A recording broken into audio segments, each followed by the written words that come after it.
Meus amores, meus queridos e minhas queridas, como é que vocês estão? Tudo bem? Agora, esses próximos vídeos, vamos dizer assim, eles vão ser um pouco mais lentos, porque nós temos que entender esse conceito muito bem, antes de nós começarmos, principalmente, a falarmos sobre lógica de predicados. Lógica de predicados ainda vai demorar um pouco, né? Mas nós vamos falar um pouco sobre conjuntos, né? Se você nunca viu esse símbolo aqui, ó, este aqui, parece um C, mas é um E. Se você nunca viu esse bendito, ou se você nem mesmo entende o que seria isso, deixa eu fazer um mais bonito, né? Este daqui, então você está lascado, ou está lascada, né? E é para estes vídeos, né, que nós vamos começar a fazer, e para deixar vocês menos lascados ou menos lascadas, tá? Então é o seguinte, nós estamos tratando aqui deste livro, Introdução à Lógica, e esse é o capítulo 4, que é o capítulo sobre conjuntos, né? Tá, beleza. Que cacete é um conjunto? Né? Não vou entrar no conceito filosófico da coisa, no conceito concreto, né? Aquela definição, nossa senhora, uau, né? Mas um conjunto é um. Vou tratar aqui de conjuntos, né? De um agrupamento, vamos dizer assim, né? Limitado de objetos. Objetos, coisas, pessoas, números, ou conjuntos, né? Poderíamos entrar até mesmo nos ilimitados, né? Mas vamos ser mais simplistas e vamos tratar simplesmente só dos conjuntos limitados. Como já diz o próprio nome, conjunto limitado, né? Ele tem um limite, ok? Então, o que carambas é um conjunto? O que seria um conjunto, por exemplo? Como que nós representamos eles matematicamente falando? Nós usamos as isso aqui é uma chave, né? Eu sempre esqueço. Se é um colchete, esse treco aqui. Né? Eu sei que isso daqui é um parênteses, isso daqui é uma chave. Isso, é uma chave. Né? Que é um parênteses, isso daqui é um colchete. Colchete? Colchete. Que seja, eu esqueci. Tá bom? Então, aqui dentro, inclusive, eu posso até ter nada. É um conjunto nulo. Tem nada. É um conjunto zerado. Ok? Mas vamos tratar de um para cima, pelo menos por enquanto.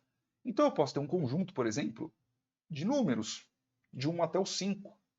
1, 2, 3, 4, 5.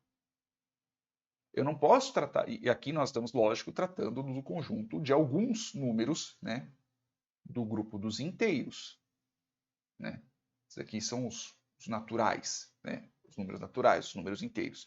Agora, se nós falássemos assim, o número de 1 a 2 dos números reais, aí ferrou. Né?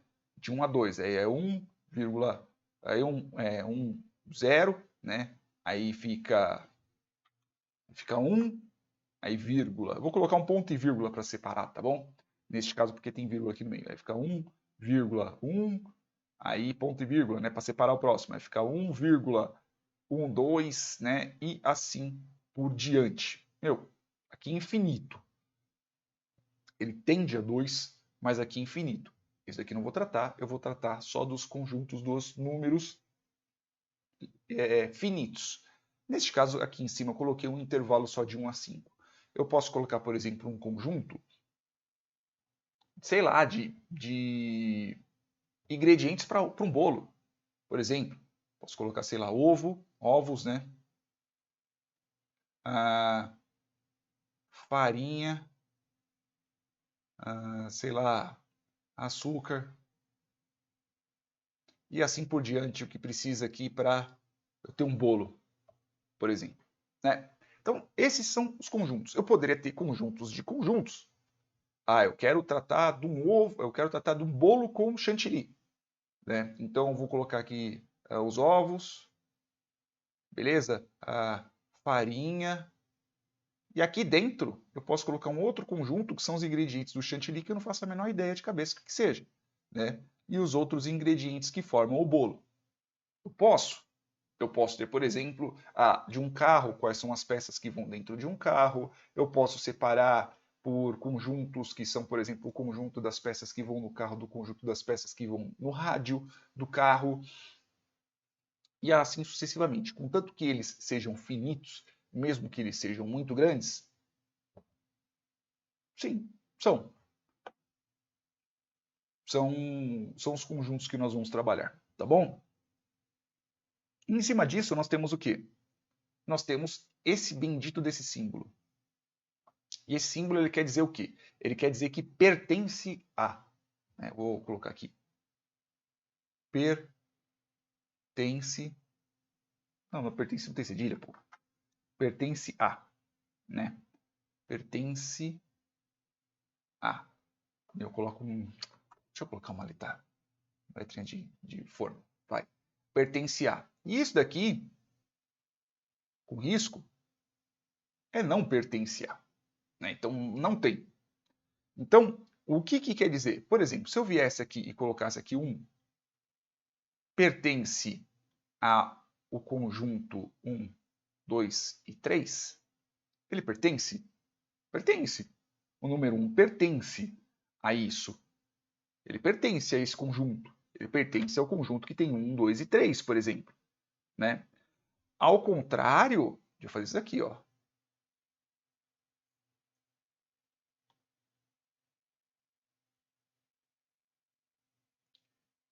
Pertence?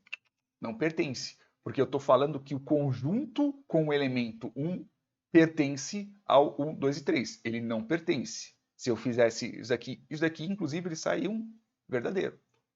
Já isso daqui, se eu deixasse sem o risquinho, seria falso. Porque aqui eu não estou perguntando se o elemento 1 pertence ao conjunto. Eu estou falando se o conjunto com o número 1 pertence ao conjunto 1, 2 e 3. Não pertence. Tá? E tem um outro tipo de escrita, né, que é bem interessante, que é a questão do se determinados, né, se há um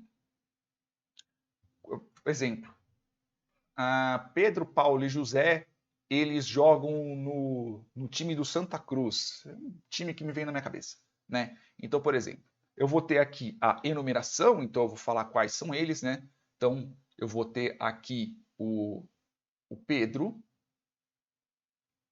Eu vou colocar Pepe, pronto, só para não errar aqui. Pepe, o Pedro e o Zé. Se eles jogam no time do Santa Cruz, eu posso falar assim: Pepe, Pedro e José jogam no time de Santa Cruz. Só que como que eu poderia fazer isso? Né? Eu poderia dar uma descrição exatamente desse jeito. Ó. Eu tenho aqui uma escrita como se fosse um outro conjunto mesmo, né? E eu falo x, lembra que eu falei no vídeo anterior sobre variáveis? X tal que, veja que esse risco quer dizer aqui, tal que, né? Tal que x jogue no Santa Cruz. Então, eu estou falando que o Pepe joga no Santa Cruz, estou falando que o Pedro joga no Santa Cruz e estou falando que o Zé jogue no Santa Cruz. Estou, vamos dizer assim, inferindo isso. Né? Então, eu estou representando esse conjunto dessa forma. Então, eu tenho esse conjunto e eu estou jogando ele, vamos dizer, aqui embaixo. Estou falando que Pepe, Pedro e o José, eles jogam no Santa Cruz. Então, eu estou falando.